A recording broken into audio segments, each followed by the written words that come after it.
Hello everyone and welcome back to More Knowing Wheel, where yesterday we return to look ahead towards the Italian Grand Prix. As always, I'm joined by Jamie183. How are we doing, mate? I'm good, yeah. I'm looking forward to the Grand Prix on the weekend. That's some words that I often put together. Yep. So, yeah, Monza. There's not an awful lot to talk about in terms of news, but yeah, only a week's turnaround since Zandvoort and also a week since Spa. So, not much time for the teams to really make anything interesting happen. But there we go. Okay, that's one way of looking at it, I suppose. Yeah. But I think this is the first podcast we've done in a very, very long time, actually, that we're actually doing in the morning. Yeah, so, bright and we're early. both probably a little bit tired still, but the things we do to get Formula 1 news out to you all as well. Of course, if you're new around here and you're watching this on YouTube and you don't want to see our ugly mugs, make sure you check out the links down below for Spotify. We'll also have links over, of course, to Bybit as well, F1 merch, things like that. And all the good things that come with the show. Of course, Imperium experiences as well. The competition to still win Abu Dhabi tickets is ongoing, so we'd definitely recommend checking that one out. But yeah, Italian Grand Prix this weekend. Like we said, we've had back-to-back races up to now, 3 weekends in a row. It's been very full-on. Then, of course, sadly, we've got a 3-week break before we head out to Singapore, which is very, very sad. But safe to say there's been a fair amount of talking points leading obviously through Spa, through Zandvoort. We've seen race fixing, we've seen illegal cars. It's all gone on. None of it, of course, is true. But it's always good fun to speculate, and I'm sure you'll see plenty of clickbait around on YouTube going, Yuki Tsunoda deliberately did this or that or something. But Italian GP this weekend, the home of Ferrari. And I don't think anyone is confident, are they, Jamie? If you're a Ferrari fan, this is squeaky bum time. No, we were discussing a stat before the podcast that apparently since Ferrari won in Monza in 2010 with Alonso, Ferrari have won the same number of races as Max Verstappen. Yep. In the 12 years since. Given that Verstappen was 13 when Ferrari won in 2010. Oh. Yeah, that's pretty impressive. But I don't expect Ferrari to win this weekend as a spoiler for my predictions. But yeah, based on Spa, you kind of expect a Red Bull show. Yes, yeah, exactly. I mean, that does bring up a few other interesting talking points that we'll get into in just a moment. But I guess the big news we've had this week is Ferrari are going yellow. Now, what do we think? What do we think of the new paint scheme, or the livery, we should call it? It's super half-hearted, isn't it? Oh, completely. It's like they could have so done something half-hearted. interesting, and they're like, "No, we'll just do this." They could have given us a Renault from a couple of years ago. Yeah, the banana car. That'd have been great. Give us the banana, Ferrari. Yeah. We want the banana. Give us the banana and the banana driver lineup of K-Mag, Jolie and Palmer for the weekend. Then we will be happy. Yeah, that'd be so funny, actually. It's kind of like, people will have forgotten about this, but in Alfa Romeo's Baku livery, they just changed the back of the car to green for some reason. Yep. And it's just like that. It's even more minor, I would say. The only reason it's memorable, even that's a word, is because it's Ferrari at Monza. If it was any other team or any other track, no one would even bat an eyelid. No. That being said, though, credit where it's due, the rear wing does look peng. Yeah, it does. But Like I would the old school Ferrari logo on the back in yellow. I would like good. them to run forward with that, but in white. I think it on the normal car. No, it looks good in yellow. It looks good in yellow. If it's the only yellow thing on the whole car, though, that might look a bit odd. But I suppose. Well, someone will have to draw up a render for us. But I mean, we've seen a couple of really, really cool concepts as well. I saw one that was black and yellow. That looked absolutely fantastic. Sort of 2019, 20. Basically, they're just trying to copy Renault from a couple of years ago for whatever reason. The Renault's liveries back in the day were really nice. So I still think Alpine's livery now is incredible. Yeah, it is actually. Yeah. Alpine have still got, I think, one of the best liveries on the grid at the moment. I even like the pink one. Because, of course, everyone's forgot about that at the start of the year. That was terrible. Awful. No, it was a good livery. You can't beat a good old BWT livery. I don't know what they do, 2017 was they the know how best to one. nail The it. rest of them were terrible. No, not the 2017 was the best one, definitely, but it's not the only good one. But I guess, that was sort of the only big news we had hyped up into the weekend. I was genuinely considering at one point, do I buy one of the yellow Ferrari t-shirts? until I saw the price. Yeah. Did you have a look at this? Did you see this? I haven't seen the price actually. No. I'm pretty certain it was £80 including shipping. Right, for a t-shirt. For a t-shirt for Amazing. a team that if you ever wore outside, anyone that knows Formula 1 is going to go, ha, It's that's gonna the laugh at weekend they you. took each other out on lap 1, remember? You're such a chump. Yeah. But not great. No, I don't Not even. great. I don't even look at the prices of F1 merch anymore because it's just ridiculous. So. I did almost buy some of the Gunther Steiner stuff that came out a couple of weeks ago. I did get to the payment screen for that, and then it was like £10 delivery. You having a laugh? I do that all the Twitter, I'm time. not paying Anything that I'm buying, I like try adding on any money for delivery more than like £1.50. I'm like, I'm out. See you later.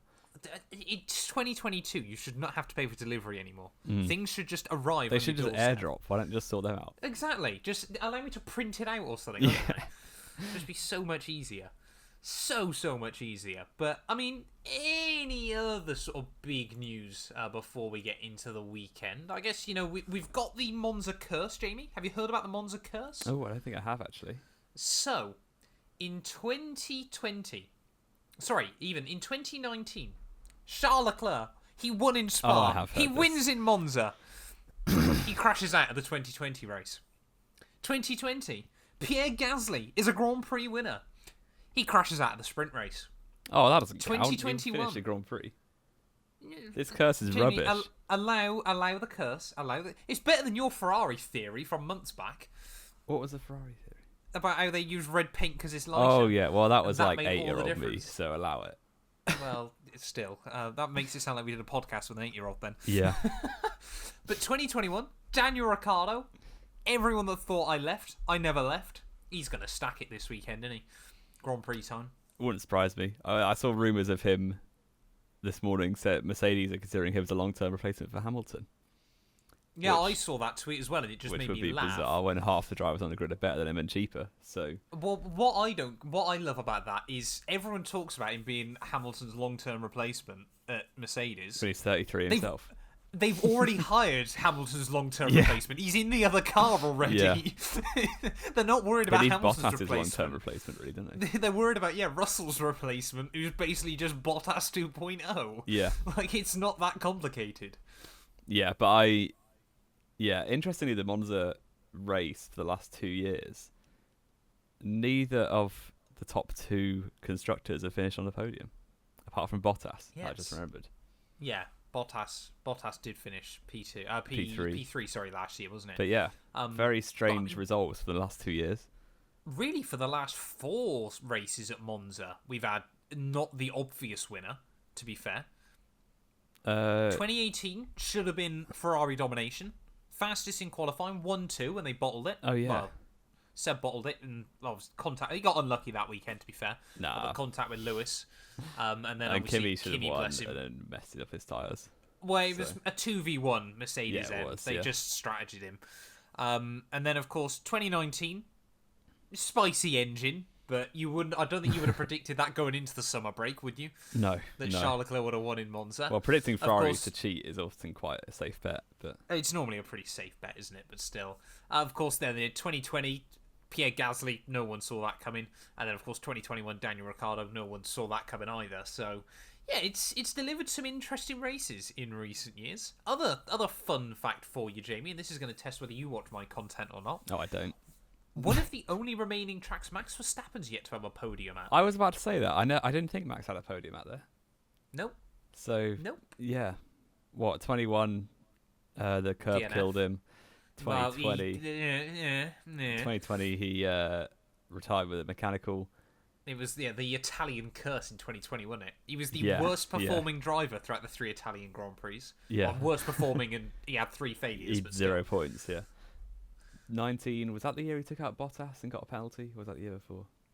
I think that was. I think that's when he that squeezed year. Bottas on the outside, didn't he? And then got a 5-second penalty. and claimed he gave him space when he Yeah. obviously didn't. Yeah. And then of course, just it's never prior to now. Of course, Been a Red when Bull track in the as time well. he's been there, it's been a Red Bull track because of course they've always been focused on high downforce. Yeah. So yeah, Verstappen. I think when we get to predictions, I think we're fairly confident if Spa's anything to go by that duct will be broken. But yeah, Italian Grand Prix though, Monza. So much history. So much history around this venue, Jamie. It really is a track that has seen it all. Luckily, there aren't many talks or speculations that it's unsafe in the world of F1 at the moment, because really it sits on, at least in my opinion, on the list of 4 tracks that no matter what happens to Formula 1, they can't lose. Which 4 of those? Silverstone, Monaco. Silverstone, Monaco, Monza, Spa. Wow, they were very close to losing Spa, to be fair. Yeah, I know, and this is what frustrates me so much about it, because those are the 4 tracks in my eyes that you cannot lose in Formula 1. Is that a fair assessment? It wouldn't surprise me if Spa is going onto an alternate. It wouldn't surprise me. It wouldn't surprise me, but I also think it's insanity that they're even allowing it to happen. I think Monza, for the history and for how big Ferrari are for the sport, I think they won't lose it anytime soon. No, of course not. Yeah, that's good. But I've been to Monza, very cool venue. Yes, you have. Not for a Grand Prix. I just went during COVID, and nothing was there. Yeah, it's really cool. The banking is amazing. Unfortunately, they don't use it anymore. Oh, I think it's pretty fortunate nowadays. Well, yeah, especially in the hybrids. It's basically concrete, and yeah, it would be pretty horrendous to try and drive a Formula 1 car on. But yeah, it should be a good race. It's also one of the shorter races, I find. Time-wise, yeah, it's got the highest average speed, so yeah, makes a bit of sense. Yeah, I think we've seen races around here be hour 20. The last couple of races have been carnage fests. Yeah, I mean we've seen races around here that are like an hour 18, which is insanely short for a Formula 1 race. Yeah, especially followed by Singapore, which is almost always getting on for 2 hours. Yeah, yeah, they really do. You lose a lot of time in one just to gain it all back in the next. Yeah. There's really not much to say about Monza, is there? There is so much to say about Monza, Jamie. There is a lot to say about Monza, and you know what? Because you've just said that, I'm going to bring you on to this week's quiz. Oh, good. Yeah, okay. Matt wrote the notes, and there's really not much. So you to be fair, you haven't helped contribute to the notes. I really haven't. So there we go. I'll contribute to the quiz. How about that? You better contribute to the quiz. So, Jamie 183, Monza, Templar Speed, home of Ferrari. It's the one every Ferrari driver dreams of winning. Currently, in its 70-year history, 10 Ferrari drivers have won the Italian Grand Prix. I'm going to give you 1 minute. Let me get my timer up. That's quite hard. A lot of them are really old.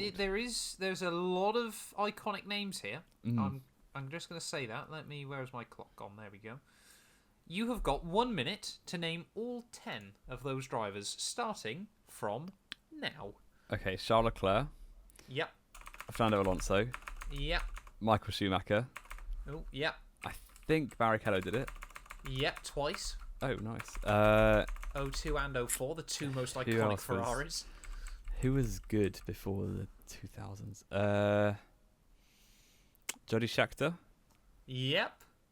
Farina was Alfa. Farina? Was he Ferrari ever? Nope. He was Alfa Romeo. We won it with, if I'm not mistaken. Fangio. Nope. He never was raced Ferrari. for Ferrari properly. Oh, Lauda. Nope. Oh, he really? Never won it. John Surtees. He won. I'm pretty sure he did. Mike Hawthorne. Nope. Ascari. Yep, he won 1951 and 1952. How many more are there? 3. Ooh, I should get some more. Phil Hill. Yep. And your time is up. Oh, that's annoying. I think I did it right. Oh, Gilles Villeneuve, surely. Nope. Oh, okay. Who else? I've accidentally restarted my timer. I mean, I'm more than willing to give you a couple of extra seconds just to have a look. But what sort of era are they from? I'm guessing they're around 60s, 70s, because I didn't really touch that. One of them is the 70s, one of them is the 80s. I'm just now double-checking that I didn't miss anyone quickly, because...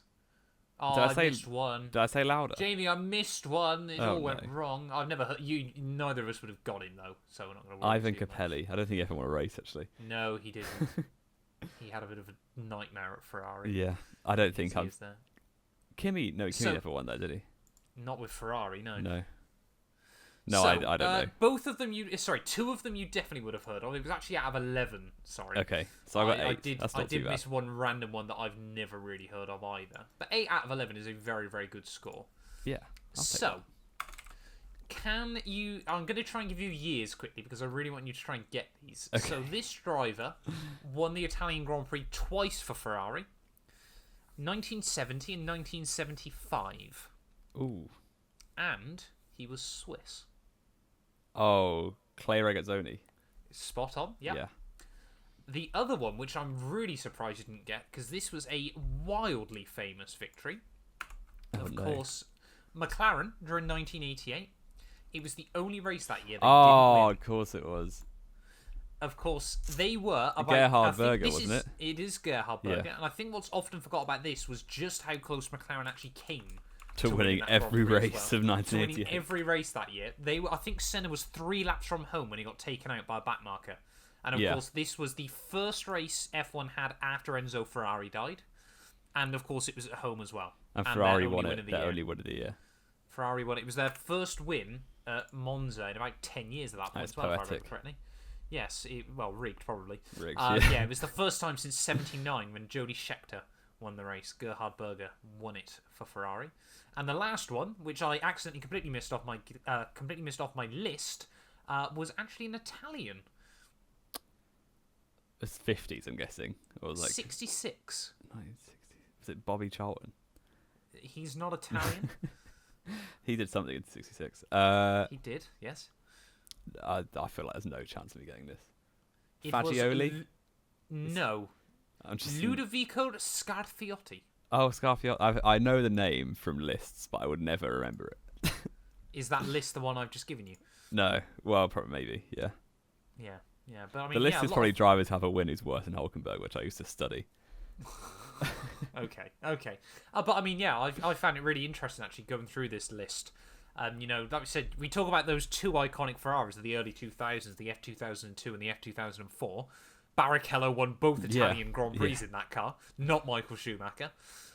Schumacher, of course, won the race 5 times, though, for Ferrari, between 1996 and 2006. Of course, 2006 as well was that absolutely bizarre unfolding, which kind of reached its peak at Monza, of course, of Luca Montezemolo trying to get rid of Michael Schumacher and basically forcing him to announce his retirement at the end of that Grand Prix because Montezemolo had confirmed it pre-race and Schumacher didn't know. Yeah, that was very harsh. Though, to be fair, Kimi did deserve a shot in the Ferrari and won the championship the year after. So, well, Kimi absolutely did deserve a shot at Ferrari, but Michael Schumacher still could have absolutely hung on with him. I think there's no argument I think against Schumacher that. Arguably could have won 07, probably would have won 08 since Massa got so close. Yeah, it's a shame. It's a timeline we're going down now. There we go. Extra bonus point that I'm sure you will absolutely get. Can you name the other Ferrari-powered win at Monza? I was going to... The only ever Ferrari engine to win outside of Ferrari. Madness.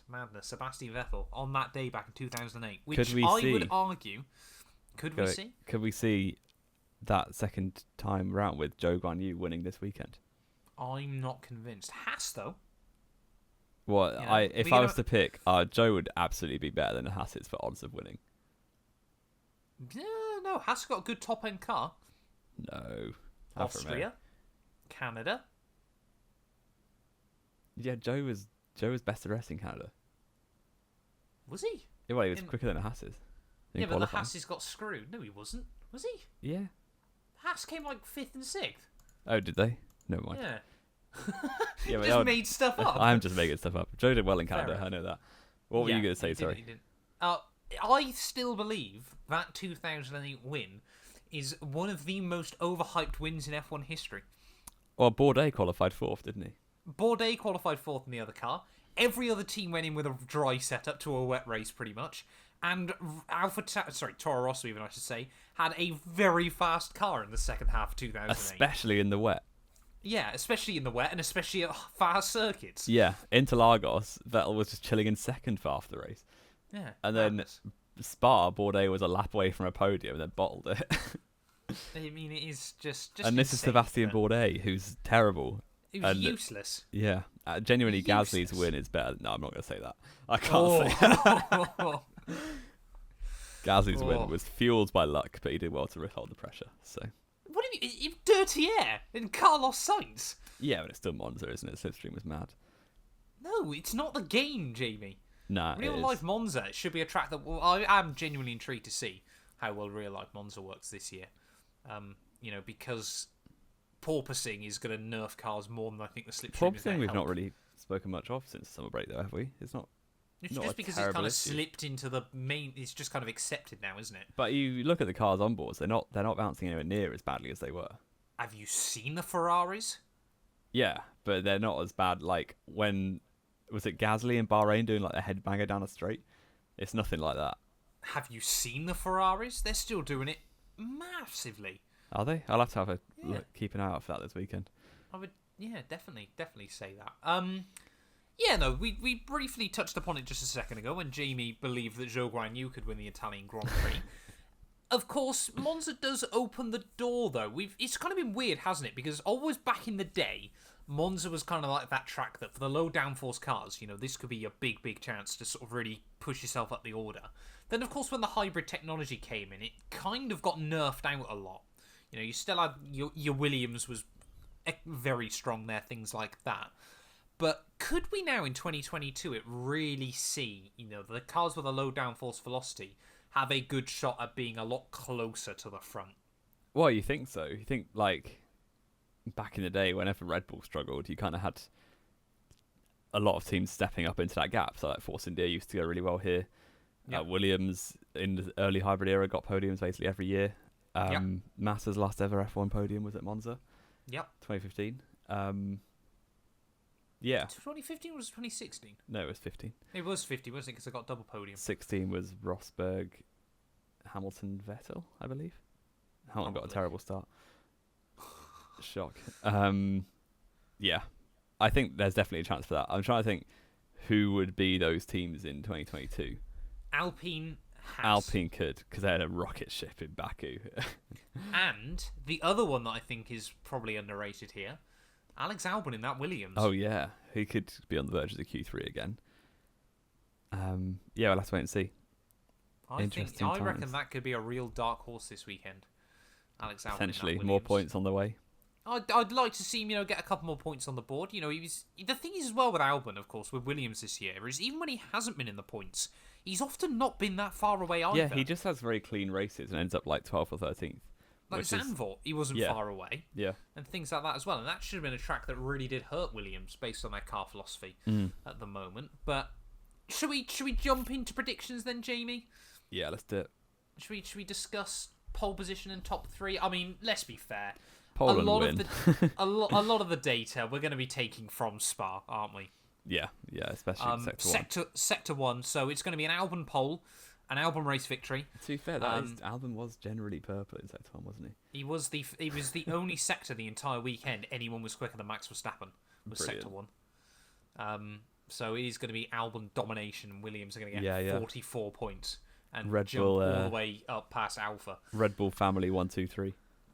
Red Bull, yeah, that would be insane, wouldn't it? That would be. We're still waiting for a Red Bull podium with an AlphaTauri P3.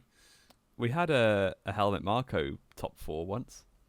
A Helmut Marko top 4. Yeah, Hungary 15. What? Eh? Do you remember who the top 4 was? Oh, yeah, it was Ricardo. No, it wasn't. It was Sebastian Vettel, Ricardo Kvyat, wasn't it? Oh, Kvyat, And- Ricardo, and then Verstappen. Yeah, that's a good point, I suppose. I mean, let's be fair. I'm sure there's probably quite a few races in recent years where someone that's been affiliated with Red Bull at some point Yeah, and made up like 5 of the top 6. true. But there we are. Very true. But I'm going to predict first, Jamie, this week because I'm still behind you overall. Okay. Verstappen pole, Verstappen race victory, Perez, Leclerc. You are boring. I am very boring, but I desperately need the points. To be fair, I mean, we're- what are the yeah. scores on the doors at the moment? I'm Let me just a lot double ahead. check. It is 53 to 39 currently, so I'm still Yeah. 14 back. I'm going to go Verstappen pole. Verstappen Square. win. Oh, you're just copying me. No, I'm not. I want to say Perez second, but you did that, so I'm not going to. Ooh. I'm trying to think. Yeah, Mercedes were terrible. I'll go Leclerc P2 and Sainz P3. Oh, okay. Jamie's still betting on Ferrari. Yeah, So what do you think is going to happen to Sergio then, out of interest? Well, he'll just have a Perez weekend where he's a second off the pace for some reason. That hasn't happened this year, really? Well, he was far off Hungary, I suppose. In Spa. He was missing a lot of pace, but the car was just so quick it didn't matter. It's because Max had a fresh power unit. Yeah. The spicy engine. The spicy engine. One last question that I want to ask you, Jamie. Here we go. Before we leave this, I'm just actually looking at the Monza track map back from the 50s and 60s, of course, when you had the banking as well. Would you classify that as a figure-of-8 circuit? I need to go and find it. Do you not know the classic version of Monza? Oh, it's just an oval, isn't it? No, but I mean, you have effectively the new track and the old track combined, Oh, didn't yes. you? Is it? No, it's not a figure of 8, is it? Is it not? It's only got one crossover. It's just a bit daft, though, isn't it? Well, yeah, but it kind of messes with your brain, doesn't it? That's the weird thing with it. But technically, I'd argue that's a figure-of-8 circuit. Would Fair you enough. not? It's got one crossover. But it's got point two crossovers, though. Just one of them's extended really long down the main straight. Where's... No. What? Hey? One crossover at the bridge down towards Ascari. Yeah. And one crossover, which is the pit straight. That's not a crossover. Is it not? No. How would you... Where would they cross over on the pit straight? They would just both do it, like on Top Gear, where they use the same bit of track twice. No, that's not what happened. I don't know what happened, to be honest. So you come out of Parabolica, you've stayed on what now effectively is the pit lane and go onto the oval, and of course then you poke out of the oval and then go back down what is now the main straight. Oh yeah, that is a figure How of do you 8. think that would have worked? I That would have been I insanity. didn't know they did the old track, like the oval track, with the new track at any point. What? I've actually just done an Italian Grand Prix podcast talking about the history with someone that doesn't know the history of the Italian Grand Prix. Well, I've been that there. How do you not know this then? This Well, I is just no thought longer they knowing only wheel. did the oval, or they only did the GP track. No, because it was a 10-kilometre track. Oh, wow. They only used it a few times, in all fairness. But Yeah, it does sound that's pretty ludicrous, but there we go. absolute scenes. But This has been a bit of a well, there we go. very unstructured podcast, but we hope you enjoyed it. Yes, yeah, we really do hope. Let us know your top 3 down in the comments below as well. If you have enjoyed, please do make sure you leave a like and get yourself subscribed. And I guess we will return next week out to recap the Italian Grand Prix and also console ourselves the fact that Formula One's gone for weeks on end. Yeah. It's going to be great.